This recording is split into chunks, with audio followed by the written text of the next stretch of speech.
felt lost, lonely, or maybe even a little bit loony? I talk about all these things on my show and how to help them.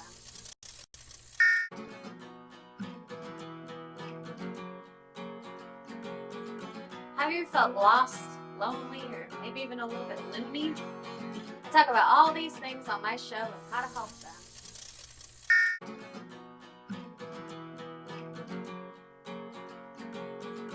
Have you felt lost, lonely, or maybe even a little bit loony?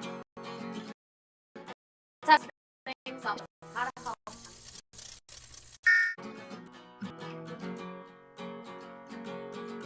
Have you felt lost, lonely, or maybe even a little bit loony? I talk about all these things on my show and how to help them.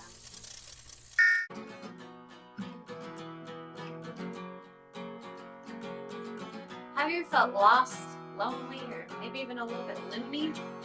I talk about all these things on my show and how to help them.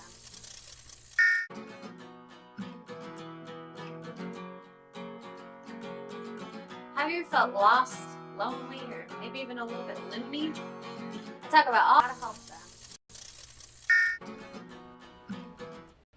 Hey everybody, welcome to this episode of Mental Melodies. I'm your host here, Carmen Bradley, and my challenge for today is to stare at you the entire time. Welcome everyone, thank you for being here today.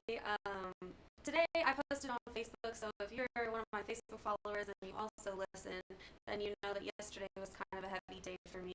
And if you've been listening for a while, you probably also know that I usually start the episode with kind of an update on my life, because when I first started the show, I just kind of talked to Maria and said, hey, I want to do a show about mental health, and that was kind of it. And I just stepped in and got the ball rolling, and it has kind of grown into a show about mental health that does include many of my life stories, and especially since I haven't had a guest on here in a while, I've just given myself the opportunity to open up about a lot of things in a way that has been very healing for me. And through this process, I have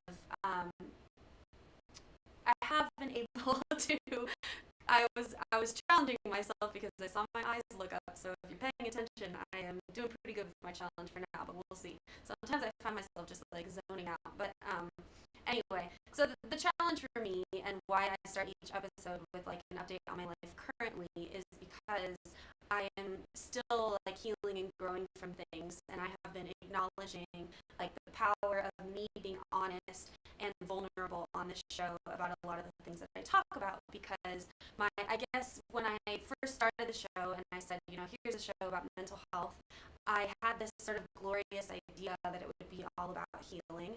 But I guess very early on, I also noticed that it would be both, about healing and then the things that you're healing from, because why would you need healing if not? You know what I mean? And so I talk a lot about opposites, because I feel like in some sense this is the foundation of what my show is about. If you think of the title, it's Mental Melodies, and I came up with that because I was trying to combine my music with mental health and healing, right? So it's a combination of that. But there's all these like offshoots of it too, because mental is also that word that means like crazy, So it's about crazy stories, crazy songs, like everything that comes from my life as somebody who's experienced mental illness. And so today I wanted to pull in some stories that I always talk about because of the day that I had yesterday, which again, if you saw my Facebook post, I was just sleeping the whole day, many, many, many hours. I ended up waking up at 4 a.m. today, and I was like, wow, I probably got enough sleep, and for some magical reason, I was able to go back to sleep, and I didn't get up till like noon, and it's just been this like deep rest that I do think that I needed. And I have mentioned multiple times about my struggle with depression, right? So pulling in my mental melodies, my stories of struggle, and how they're coming in today. And I don't know, this is one of those times where I was like, I'm sure that I was like depressed. I was in a state of not wanting to do something, but I also am a very, very busy person. I'm doing stuff all the time, and it's hard when you're in this like grind zone. Shout out to my friends who like know what this is about. Like Levi, he has a podcast, Talk Smack with Mac, and he's a grinder. And I have a lot of other friends who are just like in it with me. You know, like we're doing the things and we're building our brands and we're pursuing acting and we're like trying to find freedom to live life the way that we want to and all of that stuff. And with that comes a lot of pressure, like outside of the things that you know you're assigned to do, like what time you have to go to work and what time you get home from work. Like there's all this time in our life that we have the power to use, to create with, and I think that a lot of us that are trying to like get out of that hamster wheel find that we get stuck on a different hamster wheel, like where I'm stuck on this whole like there's not a moment that I'm not thinking about something that I need to do, or more content that I need to put out, or more things that I need to write, or a website that I need to work on, or a song that I need to practice, or chords that I need to learn, and like there's more that comes with that list, you know. So that whole idea, I guess, of me putting a lot of pressure on myself, that has been an absolutely positive thing, because without my ambition, without me assigning these things to myself, you know, I would have just relaxed into, I don't know, I guess a perfectly good career as a teacher or whatever, but I don't know, I've always had this idea that it was going to be more than just one thing for me, that I wouldn't be doing the same thing day in and day out for the rest of my life. I don't even know if I'm like making any sense because I'm going on whole big tangents, but what I was getting at was that yesterday was 8 years since my brother died, so now I'm getting to the thing that I was saying, that I wanted to talk about in my daily life, and like how I dealt with that. And so obviously, yes, I dealt with that by sleeping all day, but it was not just yesterday, and since it happened, I looked up, y'all, I looked up, that's it, I'm done, I'm walking out of here. But anyway, like the first year, for example, after my brother died, like that first year was just awful. Like that was my whole existence, and rightfully so. And so the anniversary, I remember talking about it with a therapist I had at the time, and it was just like I was just looking forward to that day, and it was like that day was my life. Like remembering the day that he died was going to be my life every day until that day, and all the pressure that came with that, you know. And then over time, it's been 8 years, which is almost a decade, and that's crazy. But anyway, the pressure of that day kind of became less. I still thought about it, but I wasn't like processing it every day in therapy, and I guess there were other things that I was able to do to live life without making like the death of my brother my only identity. And yeah, so this year, I guess because last year the story popped up for me again, and I had this realization this last week about like why I'm okay with that in a sense, because I had been dealing with it. I felt that I had found a space of acceptance about it, and I think that I have. I feel that I know my brother's not here. I know in a sense why he's not here. I know that I will continue to live life, and there will be more and more days without him. But it's like the pain of I wish he were here with me, like, you know, for those big events when people die. I remember when my grandma first died, which was kind of my biggest grief. My great grandma died when I was, I think, a little too young to really understand that. When my grandma died, it was a little deeper for me, and you know, you start thinking about like, oh, she won't be there when I get married or when I graduate college or any of these things, you know. And I guess that's still kind of strong, that feeling about my brother, but it's not as strong because, like I said, I've reached this state of acceptance. And I remember comparing kind of this process with my dog dying. I'm wearing a couple things today, which when you listen to the podcast, you won't be able to see them. But for those of you watching, I have my necklace that's in the shape of a weed leaf, and my brother's ashes are in here. And I wore this like every day for I think like 3 years, and now it's just something that I keep with me and I don't wear very often. But it was a huge thing for me in like I looked up again in my identity like growth was this necklace and my brother and like everything that my brother stood for. And it's funny or interesting or ironic or a coincidence, I don't know, all of those different adjectives, like seeing me and like who I've become today. It's weird because like I feel very much like myself. I don't feel like I'm pretending to be somebody or whatever, but I feel like I've changed in a lot of ways and kind of come full circle. There's a lot of things that I've had to learn and grow and change from. And in a sense, here I am back at opposites. I love opposites. Maybe this is going to be my TED Talk. If you listened, gosh, I wish I knew the exact episode that it was, but I had this whole thing about like Brene Brown and her vulnerability, and there's, you know, all these different like researchers who've kind of claimed a word as their own. I feel like vulnerability is kind of Brene Brown's thing, but at the same time I feel like it's my thing, but as a person, but I feel like, you know, I want something that's mine, and I talked about maybe it's going to be autonomy. I think my TED Talk might be about opposites, or maybe I'll do so many different ones and I'll talk about all the things. That's what I'm doing now anyway. But anyway, back to opposites. I'm thinking about like this person that I've become, and I guess like how the death of my brother affected that. And so what I was saying was that like him coming up for me a lot in this last year feels very right. It doesn't feel wrong for me to kind of like re-own that story, you know. And I remember like thinking about my college essay, and then thinking about like, you know, what story I would tell when I went on The Voice, like how would I sell my sadness to become famous, that kind of thing. I didn't want to be that person. I know I've talked a bit about like the time right before college when I was like, I just want to let go of that whole story. Like I won't even tell anybody what happened to me as a kid, and I'll just literally pretend to be something else or somebody who hasn't gone through those things. And that didn't really work out for me. That's not really like the kind of person that I am. Like I am very honest, and I wear like my heart on my sleeve, and so like literally, man, I should talk about my tattoos one day. But anyway, I was talking about like my brother and how he just affected the growth of my identity into this person that's kind of like sweet and salty. Like I'm noticing that I have these two parts of me, and you know, I've leaned into opposites a lot. Like I've been too sweet, and maybe at times I've been too salty. Mostly I think I've been too sweet in my life. So that's kind of like my whole outfit today is about like what I'm talking about.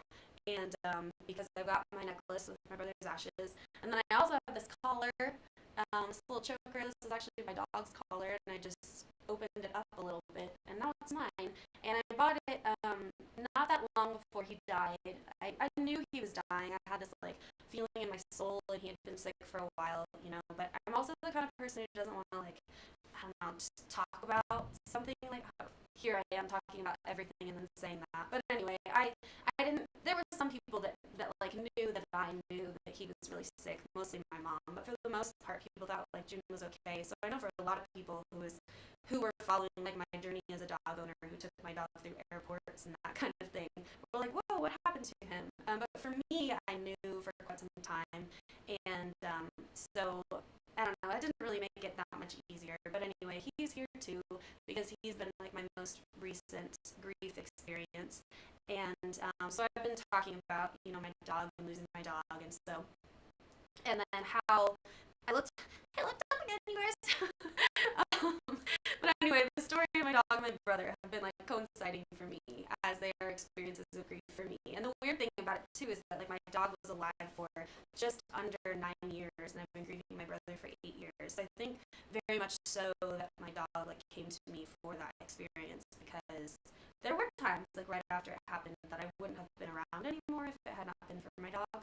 And that's like a way that my story definitely ties into my brother also. And this is something I've like touched on. You know how you say something and then you kind of put a pin in it because you know it'll come back later. This feels like every week I have pressed pause on this really, really long, like, I don't know how many hours this is going to be, 170,000 million hours of me telling my life story. I just like put a pause on it, and then I come back, and then I'm like, ooh, where was I? And then I ramble a bit, and then I find the point. But I've lost it now in this little ramble. But I think, so anyway, I'm talking about like how my brother's story affected me. What I was saying was that I usually start, you know, the first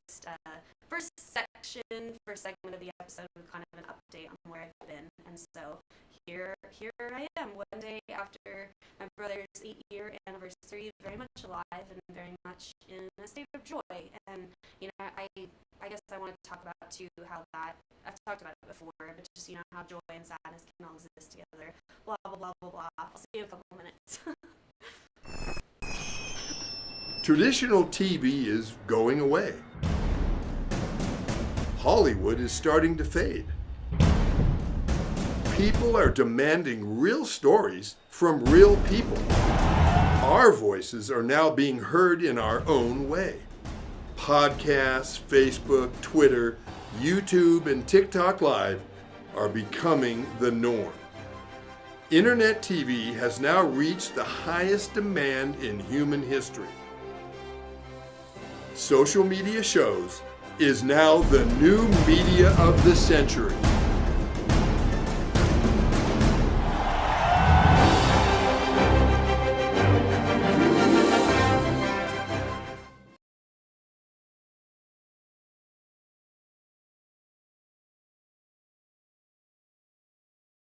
Hello, everyone. This is Joseph Skoda with Social Media Shows. Well, I thank all of you for your support through these last several years, and it's been a lot of fun. We've given people a voice they never had before. Now, Social Media Shows is always collaborating with our veterans to help them do things and help out the veterans who are struggling today. And we teamed up with GI Connections, connecting veterans with resources. So please consider helping and donating to this great cause because we're always doing things for veterans. So GI Connections, Social Media Shows, and you is what makes the world a better place. Once again, Joseph Skoda, proud United States Air Force veteran.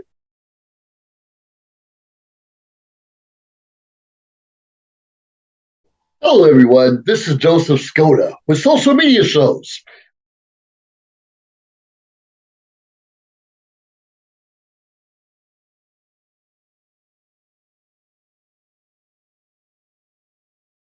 Hi, I'm Deacon T with Modern Word Ministries. It's great to be with you today. Just a short little promo for our show. Every Sunday morning we have service, and you can follow us at 10 a.m. Pacific Time on modernwordministries.org. And if you missed us or you want to see some of our older messages, go ahead and check us out on social media. What's up, everybody? This is your second segment of Mental Melodies. I'm your host, Carmen Bradley. I don't even know if I said my name in the first segment, but I think if you're here, you probably know who I am. I like to believe I'm a very important person, but most of the time I make jokes about being a peasant, so I know that both are true. But anyway, I'm talking about like heavy stuff, and I've actually been trying to figure out how to incorporate like my personality into my show a little more, so I'm not just like mental illness and grieving and sad. But I don't know. I think I've probably done a pretty good job of that the whole time because I'm pretty natural at that. But I like to. I don't know, I'm thinking about how I was talking about all the pressure I put on myself, like just, I don't know, celebrate is not the right word, and I thought about this earlier when I was in line at Panda Express. I go there so many times a week that I have so many, like, fortunes all around. I want to find one space to put them, but I never commit to that, so there's, like, on my border, on my floor, or, like, in my car, but they're great, and they're always really cool little things, and they always seem to, like, it seems like they're coming literally from my spirit guides, like, little moose shoes, like dropping them in my meals, like, this is the one she needs to hear today, and I'm like, this is it, this is the fortune for me. Today I had a funny moment actually about that, which if you've been following, I talk about like my vision boards, and it's kind of what I guess like this idea I'm vibing with right now is like my personality of ambition, and like how I always kind of like keep getting back up. And so today I got 2 fortune cookies on accident, and ironically, like one of them was actually empty. There was no fortune in it. And so the thing I've been talking about with my vision boards, I was like, this is it again. Like, where's my spirit guide, like giving me these things because of my vision board conversation, which actually that's the first episode that's up on my podcast right now. Is the 24th of December. What's that day? Right before Christmas. But no, that wasn't it. Anyway, it was my New Year's Eve episode, and I was talking about vision boarding, so you can go listen to that if you want to, especially if like you need to catch up on things. And what I was trying to say, I was blubbering all over my words, is that I tried to do 2 vision boards this year where one was empty to demonstrate this idea that I need to incorporate into my life of like surrendering and opening my heart more and all of these things. And then I had one with all of my stuff on it. And so there's a very, again, with the opposites, there's this very, like, idea I'm bringing into, like, idea. I just threw that in there. There's this concept that I have for this year where it's this balance of moving forward and following through on all of these things that I said I was going to do, and I'm doing a pretty good job of that, but also incorporating rest and all, and that's the hardest one for me, you know, and that's why I think like I started to feel guilty about spending a day sleeping, but I genuinely think that the death anniversary, that's where I was at. The thought that I had at Panda Express was about this, because I was typing, as I was waiting for my food, I was typing out my post on Facebook today, and you know, it's the 8th anniversary, and I was just like, that's such a weird word to tie to what happened. So I was trying to come up with like a funny word but then I was like, well, it's not really supposed to be funny. I couldn't think of anything. So if you think of anything, comment so we can change the name, because I don't know, it's just like happy anniversary to people getting married and doing all these things, and this feels like it needs its own thing, but I don't know, life is all of it anyway. That's what I always say. So I'm looking up because I have no idea where I'm going with this. If you guys could just like call me and tell me what I'm talking about, that would be great. But I know what I'm talking about. Anyway, I'm just gonna pause for a second. I was talking about my outfit earlier. Just pause and look at my outfit. Here we go. Here's the thing I can bring up. I'm wearing a strawberry shortcake shirt because I was talking about the opposites that I have going on. There's this very I'm very much leaning into the fact that I realize that I am a strawberry shortcake, and I'm trying not to hate that about myself, and I'm actually learning to love it about myself. But I was so resentful of being that person for so long. Like, I always had really, really blonde hair, and then when I knew that I had curly hair, then I had curly blonde hair, and I had this round face and this big old smile, and I'm always smiling, and I'm always hugging people, and people are calling me sunshine. And there was a certain part in my life where I was just like, get the fuck off of me. Like, I don't want to be sunshine. I want to be rain. I want to be a storm. I want to be like lightning and thunder, and I want to be strong, and I want my voice to be strong. And I think the reason that I started to resent this part of myself was because I was like a yes person, like a people pleaser for too long. And so the sweetness came with this kind of oh, I'll just turn into a rug and you can walk all over me. You know, sorry for using the most cliche metaphor because nothing else came to mind, but that's kind of what it feels like, you know, and they're just getting trampled on. And you're like, oh, it's fine because you're happy, and I just want everybody else to be happy. I think sometimes we just give too much of ourselves. There was this idea that I had, I can't remember what it was, something triggered me again, always, last week, and I said this mantra in my head. It was the day after, where I just made this promise, I will never give myself up or give to somebody else at the expense of myself again. I was like, that's it. That's my testament. It was very much an intention, which I've mentioned on the show multiple times before, but it's interesting for me how intentions now come up just at random times when I need them. It's not as planned as it used to be, you know. So going back to this premise I had in my mind of who Carmen is, and how this year, and how I'm trying to be open, but I'm also trying to be planned, and I'm trying to have follow through, but also rest, and all of these things.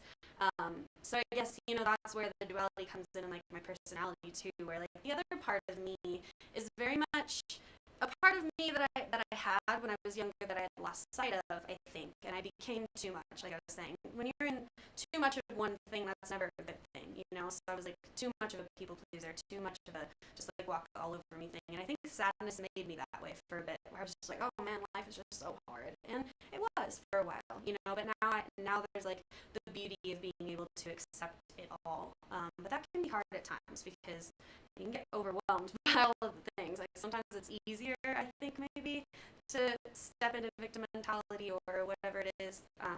So anyway, those are some half-baked thoughts that I'm sure I'll get to later. But essentially, the black pants are partially here because I'm on budget, and I was I don't want to have a fancy outfit every week. I'm just going to get cute graphic t-shirts, and that's going to be my theme for the month of March. And so I started with strawberry shortcake because of this idea about my personality, and also because it was the first one in the queue. There you go. That's how much I thought about it.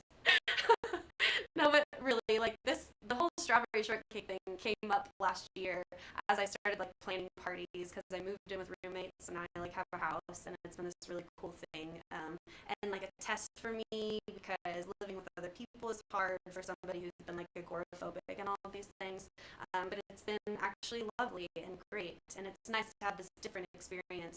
You know, like there's a lot of people I know, like my older sister and my younger sister, are doing the like, we're in our 30s and we have kids and we have a husband. And there's this funny meme, I'm sorry, I have to. It's on Instagram or TikTok or something, and the girl's like calling her mom in the caption. You know how those memes are, especially the millennial ones. They're like calling to our generation or my generation. I don't know who's listening, if you're millennials or not. Maybe this applies to everyone, but this girl's calling her mom, like, can you pick me up from the sleepover? And the mom's like, no, those are your husband and your kids. You have to stay there. I just think that's hilarious, and I'm grateful that I'm not stuck in like a decade-long sleepover. Anyway, that's a little fun moment for you. I really like that I have my own bed. I actually sleep in a tent. I don't know if I've shared this with you. This came up yesterday because my roommate's kid was like announcing it. It was like a thing, like Carmen sleeps in a tent. And I remember posting it on Instagram before I like deleted my Instagram and created a whole new one when I got the tent. Because I was like trying to be one of those social media people where I like market my life. And now in a way I feel like I'm doing that, but I'm not really good at that. Like if I go on an adventure, I'm not one that can like turn it into a TikTok. I have this like grainy picture, a caption with all these words because I'm a writer. So that's what I post, and then people don't want to read. So now I'm at the stage where like I have to pay for professional photos because I have to accept my limitations. And that's where I'm at. Anyway, let me think about, I was talking about identity and like the black pants and the budget. I remember all that. But anyway, so there's this like duality that I'm trying to embrace that ties in a lot to my brother, because my brother was very brave, and even more so, like back in the day, we were besties because we were both brave, I think, and I don't give myself enough credit.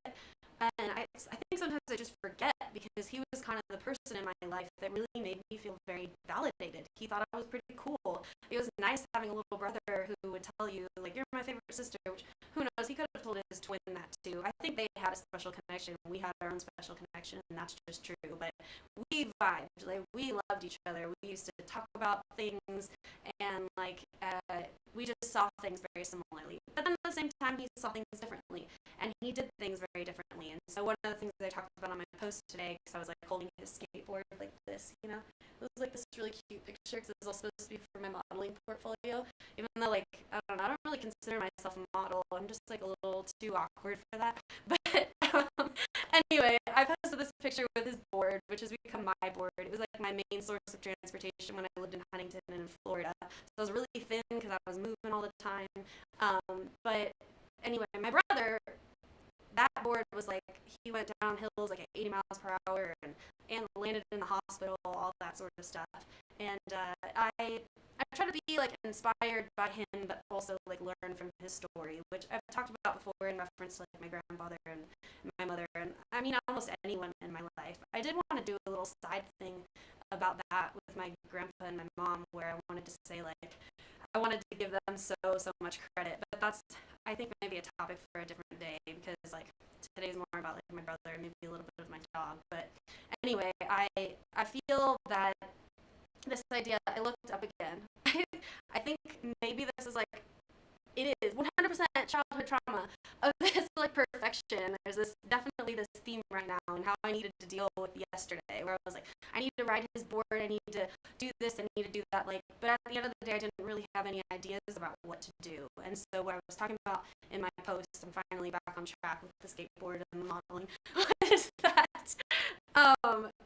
oh my gosh, I lost it, because I always pop into this little personality of mine, and it just, I think it's protecting me from negative emotions or something. But I couldn't figure out like the perfect thing to do. And what I realized, which is a great way to end this segment, is that I believe I have been living my life as a testament to my brother since he died. So it's not really even about that day anymore. And that's kind of what I was talking about, right? Like, the day was so heavy for me for so long, because, I mean, that day changed my life forever. It changed my whole family's life forever. Like, when you get a call that your brother was murdered the night before, like, it's no longer a Saturday where you're going to go to I lived in California at the time, so I was going to go to an LA Kings game. Go Golden Knights. I'm a true Vegasian. What do we call ourselves? Anyway, it's not about that day anymore. But so the point that I was making about all that, right, was that, like, I want to talk about my brother for the rest of my life. Like, I'm done saying that being in acceptance means that I don't talk about it. It's a huge part of my story. It's a very huge, important part of my story. And, like, I think it matters very much to talk about it. And then again, to talk about, like, the societal, like, things that are in place that even allowed for something so tragic like that to happen. So, anyway, I'll see you in a couple minutes.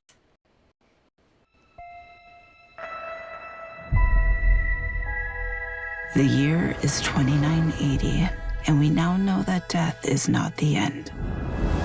A soul can be extracted from the recently deceased and be used to create a blue liquid called essence. It can bring a person back to life. We'll get her back.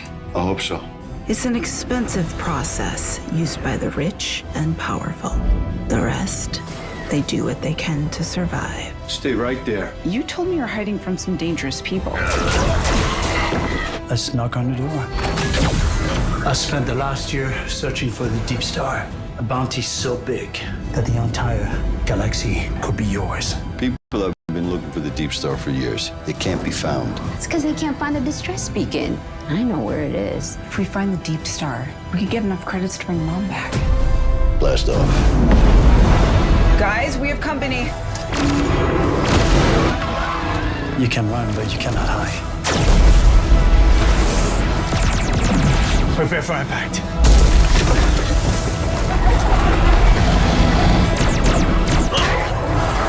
I am now authorized to take action.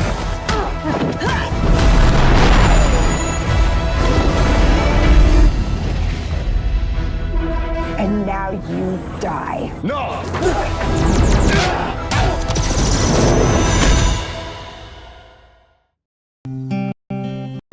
I was always smarter than the other kids. I matured at an early age.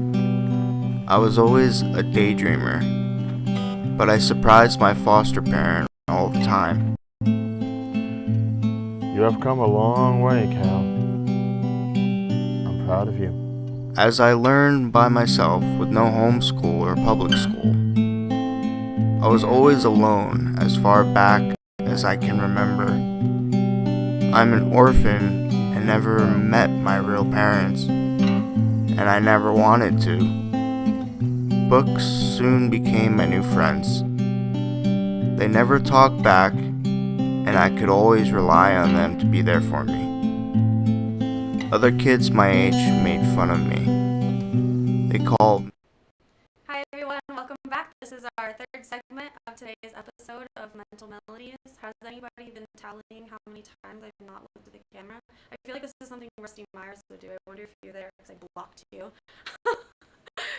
Anyway, I am not looking away this segment. We'll see. When I was finishing up the last segment, I was like, I feel like I've said everything that needs to be said today, but I know that when I get home, there will be more that I will want to say. I'm planning in the next couple episodes, hopefully, to have some people on here because I feel like I need a little bit of a break from this monologuing, but it's been really, really good to just get a lot of things off my chest, processing my story, all of that. But I'm also at a point where I remember sharing that that's also how I started this episode. Look at me not finishing a sentence. I know when other people do that, sometimes I get annoyed, but I try not to be so judgy. That was one thing I didn't like about when I was an English teacher. Everybody expected me to be a grammar Nazi, and jokes on them, I knew nothing about grammar. I learned about grammar by being an English teacher. I think that's like the thing about work is that you just learn more on the job than anything else, you know? Like, I didn't come on to this show, like, knowing how to do this. I'm figuring it out as I go. You know, I'm a very fake till I make it kind of person. I think that comes from bravery, you know.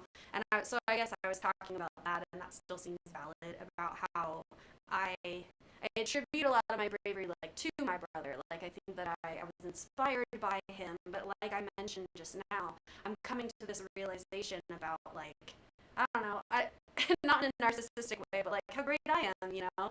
I think that a lot of my identity got lost in my brother and in the loss of my brother, and especially like being a sibling who was similar to him, it almost felt like I couldn't own some of the stuff that was a part of my journey because it was a part of his journey first or something like that. So I ended the last segment kind of touching on that because suicide is a part of my life because of my brother.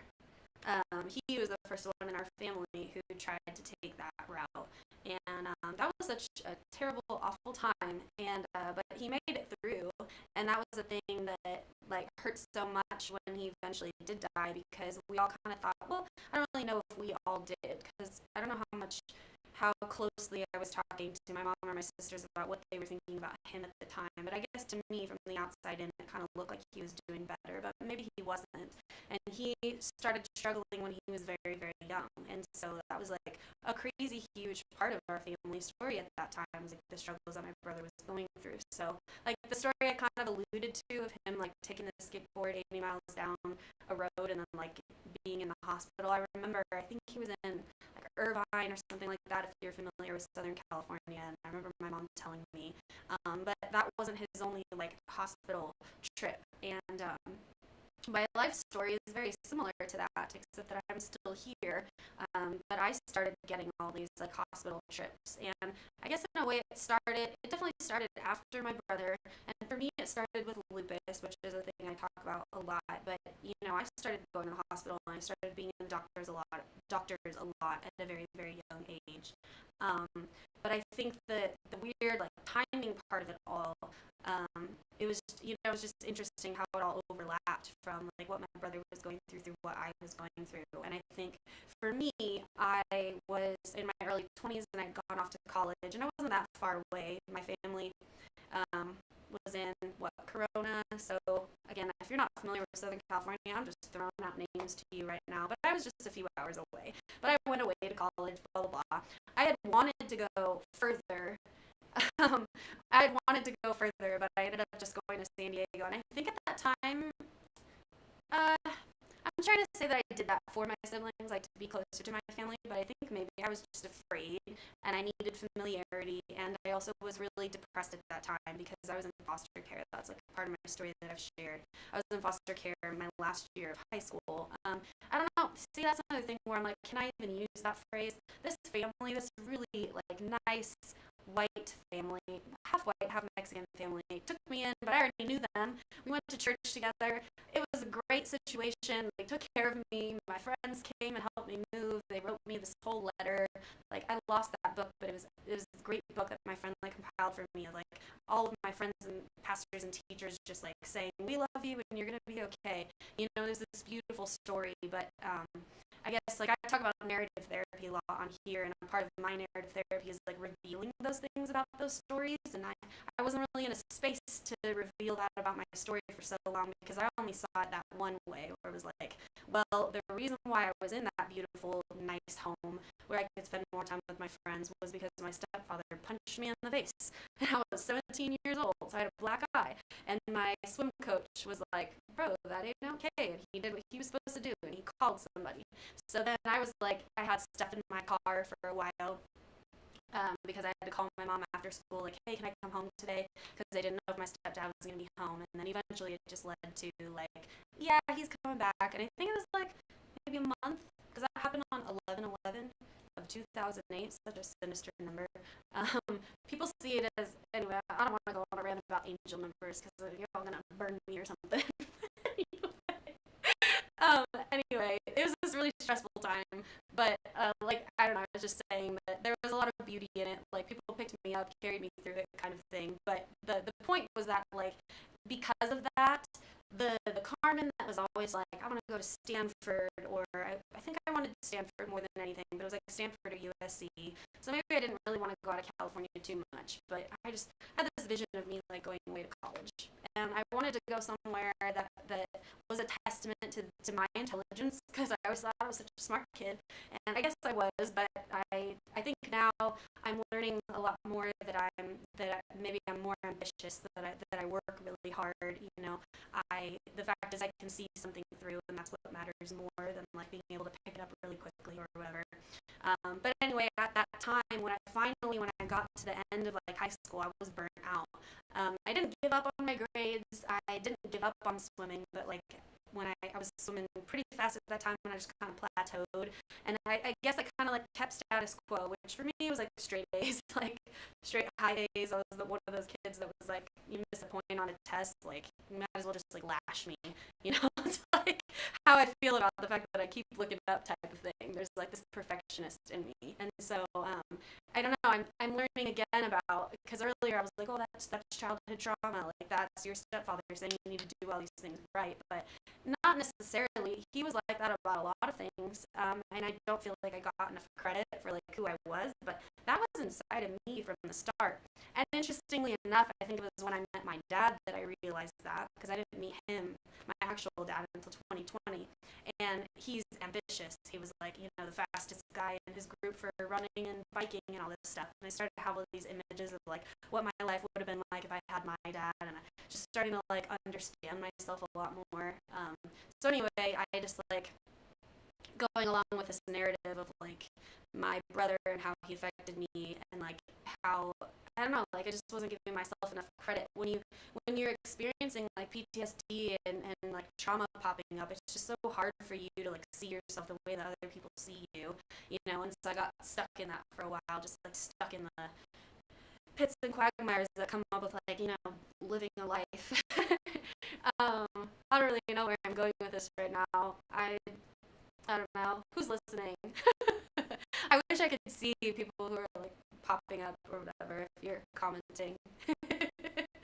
But anyway, I don't know. I guess I didn't really know what I was going to talk about today, and I've been doing that the last few weeks, so I'm just like letting things unfold, and so that just kind of goes back to partially who I am, and this whole this whole fortune cookie story that came up like reminds me a lot too about what I'm doing with the show, because I'm at a space where like I remember in the beginning I was telling y'all that I like plan it out all week and think about what to say, and that became a little too much for me, whereas like I can't say all these random disconnected thoughts or like know exactly what needs to be said, and so I really am giving myself like kind of up to the moment, and that's been really important for me and like important as an artist, you know. And that's something I've talked about. And again, there's a magazine article out there, Canvas Rebel. I think if you Google me, it's actually the first thing that pops up now, so you can probably go find it right now. My website is also live, y'all, CarmenBradley.com. There's not much on it, but it's there. But in the article, I talk about creation, specifically with my songwriting, and how it's so very much about giving up into I have this like weird image right now. This is not making any sense. You gotta give yourself up to the moment, and like, you know, essentially just show up.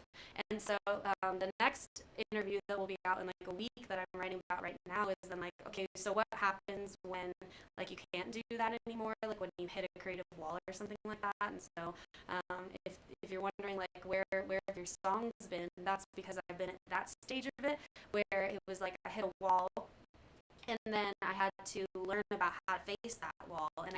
And so I talk a lot about bringing in that idea of like surrendering to the moment for this like particular time in my life where like I'm a little creatively dry in that specific area.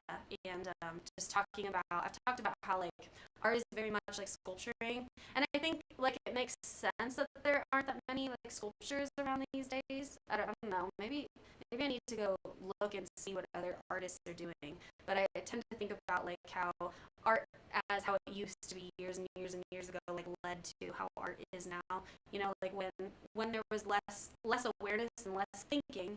I just have this image of like a caveman going up to a rock and just like playing around with it, and like something totally silly comes out, like it looks like a leaf, and he like shows it to his caveman mom. He's like, ooh, ooh, ooh. That's what I'm thinking, was like that was what art was back in the day, right? Like people just carving things, like figuring out that they have memories, like all of this, and now we're like these complex beings where, you know, like our generational trauma of like thousands of years is contained inside of our bodies. So when I'm thinking like now it's like a sculpture, now you have to like peel out through all of your thoughts to get to like the beauty of art, which is essentially just life, you know, like I don't know, it's just the silly thing I'm thinking about. But anyway, it's art is great, creation is great. My brother was the first one in my family to do it, so if I like tie things back, I don't know, I was always a singer, but my brother, like I said, was like very brave. He was like, what am I trying to say? I looked up. Who's counting? 57? Was that 57? It was probably only like 5. But anyway, my brother was the first one to play the guitar in my family. I don't know if I wanted to because of him. It's possible, but it's just interesting that like I'm noticing a lot of these things in my life that are like indirectly or directly a testament to him. I do have this tattoo that's it's right on my bicep. My friend Chris makes fun of me because I was showing him the other day. I was like, I'm pretty strong, you guys, right? I work out. I don't really work out that much anymore. I used to. That was like what I was like known for. But anyway, the tattoo says "You will live on." My brother's name is Will, and it's a sword. And the picture I shared today was like me with his skateboard, because I thought a lot about like how I feel about the fact that violence was kind of a part of my brother's identity. This feels like a good place to kind of stop, because I can bring more of this into the next segment. But essentially, I did take some pictures with his sword as well, and like with his sword and his skateboard, and I ended up not keeping any of the ones with the sword because I have weird feelings about that. And so I will definitely just like put a pin in it right now, right here, and I'll talk about that in a couple minutes. I was always smarter than the other kids. I matured at an early age. I was always a daydreamer, but I surprised my foster parent all the time. You have come a long way, Cal. I'm proud of you. As I learned by myself with no homeschool or public school, I was always alone as far back as I remember. I'm an orphan and never met my real parents, and I never wanted to.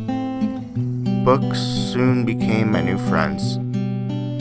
They never talked back, and I could always rely on them to be there for me. Other kids my age made fun of me. They called me a freak because I knew more than them. I learned to keep my mouth shut. My foster parent didn't really pay attention to me while I grew up.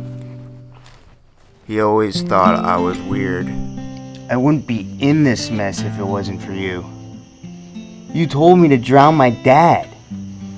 What the fuck is wrong with you? How twisted are you?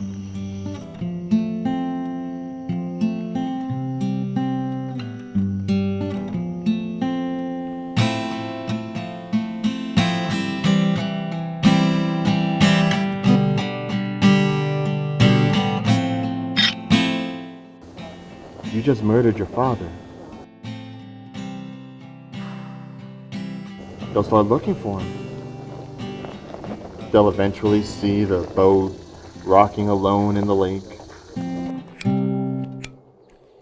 Hey, do you need any carports or anything? What the hell are you doing on my property? No, sorry, I was just leaving. Then get the hell off my property. I don't need you and you little shits fucking up my property. Hey, do I know you? No, I don't think so. Aren't you Crop's son? Yeah. How's he doing? He's okay. Is he still drinking?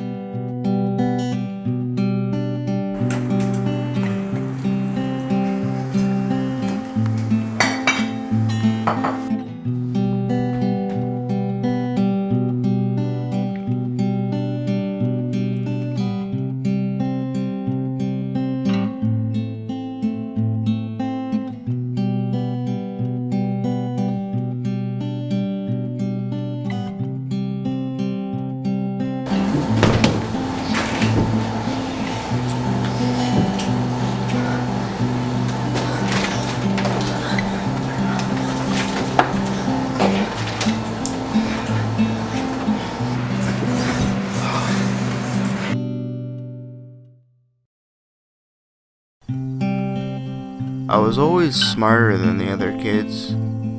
I matured at an early. Hi everyone, welcome back. This is our our last segment of today's episode of Mental Melodies. I'm your host here, Carmen Bradley, and I ended the last segment talking about like violence. And so I guess I'll share how my brother died. I don't even know if I've done this yet, but regardless, like I said, I am okay with talking about this the rest of my life because in actuality, and I know this is how my mother feels, he should be here. You know, he was 17, and that's not cool. And so anyway, he was stabbed like multiple times. I never learned how many times. I think that information was important to me for a minute, but it was important to me, and when I say a minute, I mean a millennial minute. Like, you know, when you say I haven't seen you for a minute, and it means 27 days or something like that. It's just this random weird phrase that we use, but I love it. And so for a minute, I wanted to know, but I didn't pursue it. I wasn't like, hey mom, how many times did they stab my brother? Sorry to joke about that. I know it's a terrible joke, but the voice was a little bit funny. I don't think my mom would appreciate it.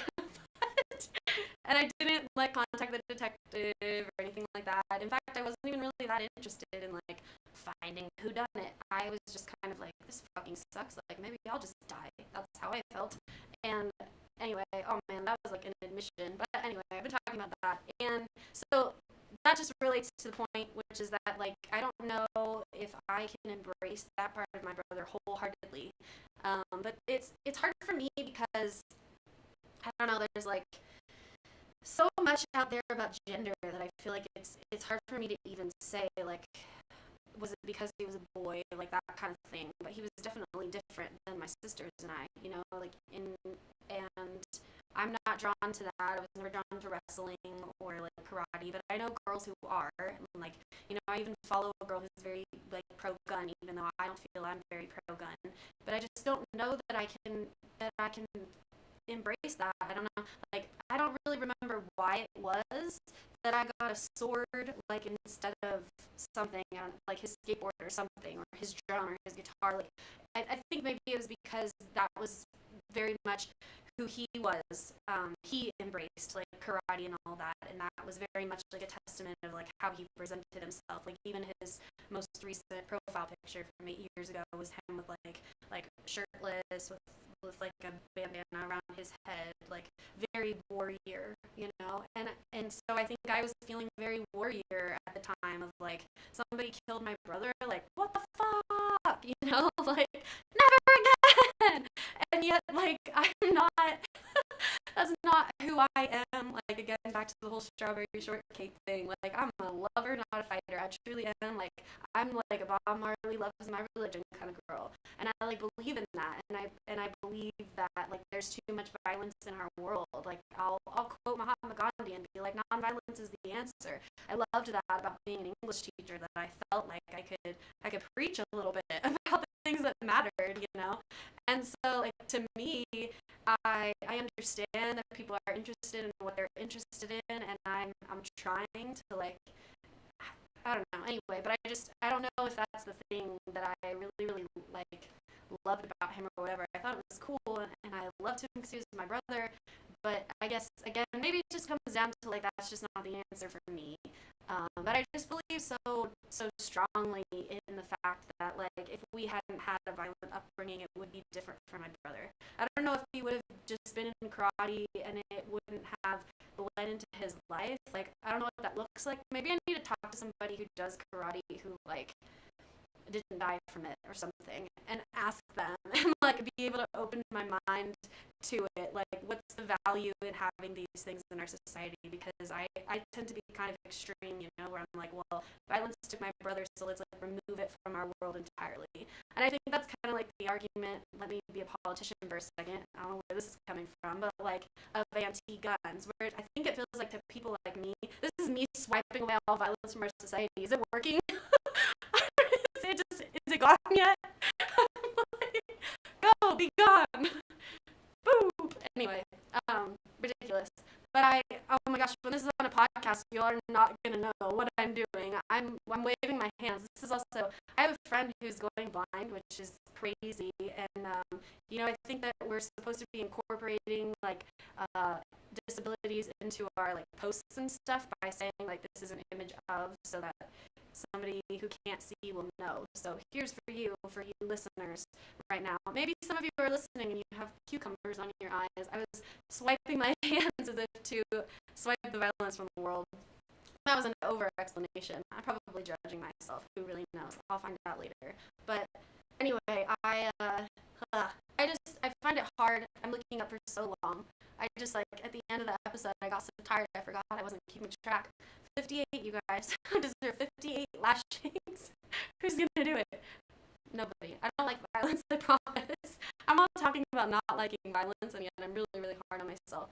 I don't really like hurt myself anymore, though. It's this interesting thing. I'm having all these like realizations right now because I was talking about how my story kind of equated with my brother's, So let's go back to tattoos. On the same arm that I have the sword for my brother, I also own the sword. It used to be his. So I have his skateboard, I have his sword, and I have his jacket. I don't know why it is that the day after he died, my family let me. I just waltzed into his room and I took his like most prized possessions and was like, these are my piece. And nobody was like, I might want those. That's such an interesting story to me. I'm not going to ask them. I guess they just accepted it or whatever. They were like, you're the favorite sister, blah, blah. But on my arm, I also have like a testament to suicide, and it's a quote from Fahrenheit 451. So it's also like my English teacher part of me. And what does it say? It says, how long is it since you were really bothered about something important, about something real? And then it has like a semicolon in it, which is a well-known symbol. If you don't know, it's like a symbol for suicide awareness. Because like if you do know in grammar, it's funny how that's coming up again. You being like, I'm not a grammar Nazi, but the semicolon is a way of like saying like you can end this chapter, but you can keep going. It's like you can have two sentences in one. In a lifetime, you can have like multiple lifetimes in one. So there was this like when I was first thinking about like what I was gonna write about or talk about when I was branding myself back in the day, like manifesting all this, I mentioned this, and my website's name was We Choose to Live On. That was kind of like my brand, and it was very for suicide, and it was also very for me of like I didn't really want to at that time, but I was like, I'm gonna choose to anytime I have an urge to not follow through with it, because there's something I'm out here and need to be living for. I don't know what it is, but it's something, and I think like today and in the last like week or in the last year, I'm realizing again that like it's totally okay for me to say like the reason is because I need to talk about my brother, you know what I mean? I think even before all of that happened, I was very motivated by my younger siblings, and I was very motivated by like my story, and so it's just interesting how it's like all coming full circle, where I'm like, yeah, this is my story, and yeah, I do own it, and this is like how it did affect me, and there's so many things that I went through that again were like very much my story, because I don't know what I'm trying to say. I have no idea. Do I even make any sense? Sometimes I just think like I'll be done talking, not on here so much, but this is like a thing I've been healing from lately, where especially when I was a therapist, I would have conversations with people and just like immediately cut myself off. Like I had this idea or something that nobody wanted to hear what I had to say, and so part of having this long stretch of me only on the show was me healing from that. Was me saying like I have 60 minutes and I get to fill it, and like y'all have to listen to me. And I said that like a couple times before on the show, but I really did like I had to heal from all that, and I think that ties back to like being a little too strawberry shortcake, like I have to add a little bit of black, I have to add a little bit of death, like life is not all happiness and rainbows, it's a mixture of all of it. And but yeah, that was like part of that was not really having my voice because I like, gave too much space to other people, and that's actually part of the reason I walked away from being a therapist, and why I feel that this is my way that I'm going to give back, because as a therapist, like I didn't really exist in the room until the end, until it was like I'm saying goodbye to you, so I'd tell you a little bit about myself. But it was affecting me a lot, where I was becoming this like sponge for other people's pains and other people's stories, and I was like also healing from stuff that like they were triggering in me. But most of the time that's what it was this constant like I hear your story, I help you heal from it, you trigger me, and I just feel miserable when I get home because I'm triggered. Like that was being a therapist for me, and I think I had to own a little bit of again, like my struggles, like accept that, you know, just because my brother was the first one who tried to kill himself does not invalidate the fact that I've done that too. And that's like a pretty big thing. That's not something that everybody has experienced. I have this interesting story. When I did go to a suicide training, I learned like how to talk somebody through that, which honestly, it just goes back to something I've said before of like people just need to give people space, you know, like to feel what they need to feel. But that's a hard thing. Like it's a hard thing to throw on anybody. And I've been grateful to have some people who can sit through a moment that I have because I still struggle with this, which I think, I don't know. I'm just thinking about like how the thing I was saying earlier about how like when I first went on this show, it was going to be this whole like, I know how to heal and I can tell you how to heal. And then I realized like I still struggle and I'm healing and that's great and I can help people heal themselves. But like, guys, I still struggle. Like it's still pretty hard.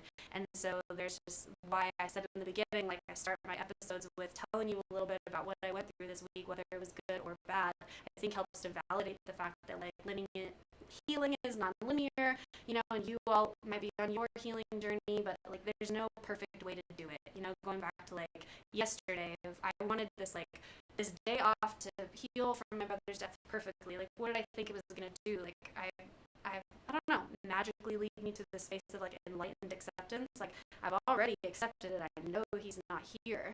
But there, I don't know. It was just like there's sometimes you can't specifically say this is what you need to do or this is the perfect thing to do. Again, you just have to like give yourself up to the moment. And I guess that's kind of what I did.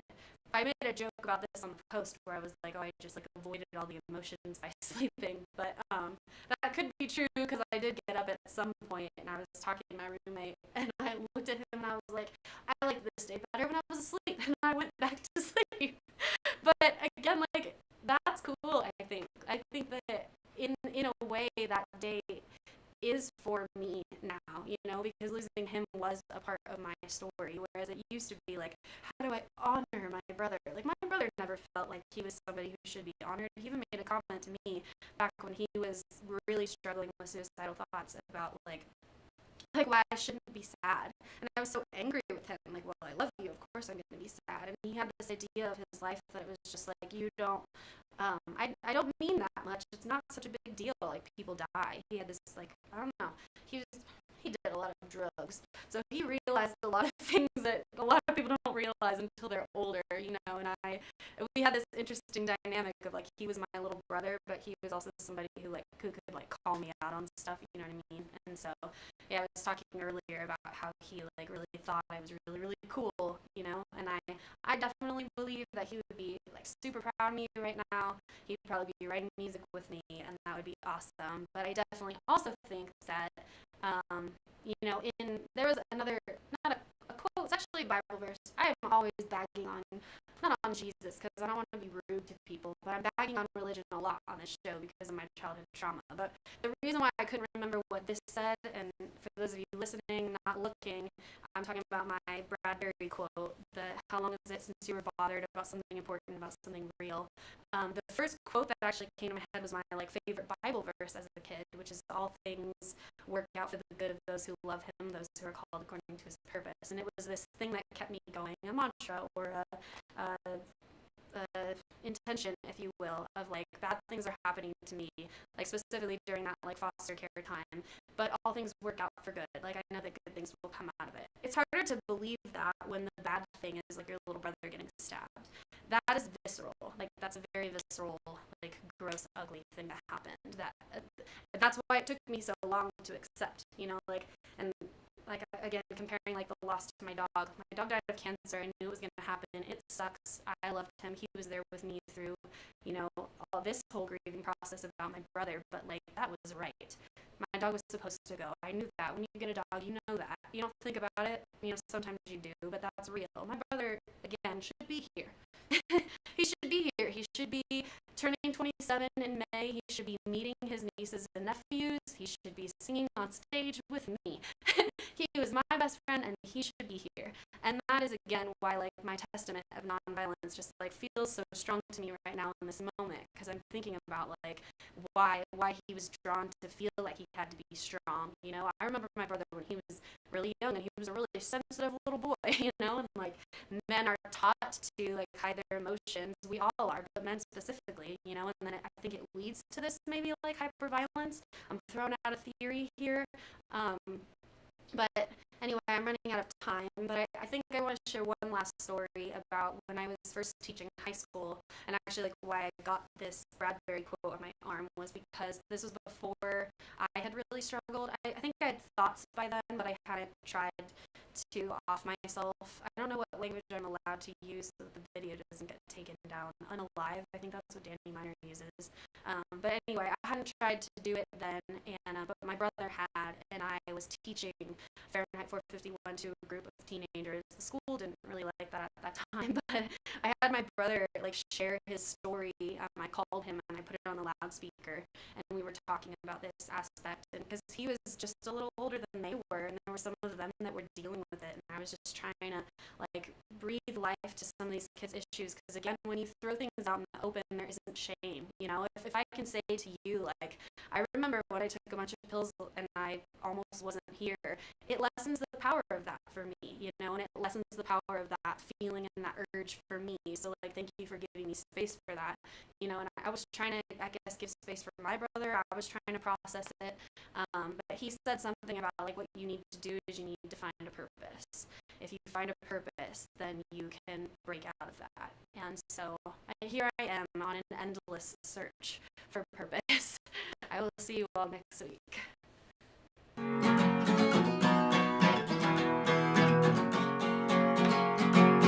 Have you felt lost, lonely, or maybe even a little bit loony? I talk about these things on my show and how to help them. Mental Melodies, broadcasting live every Monday through Friday at 4 p.m.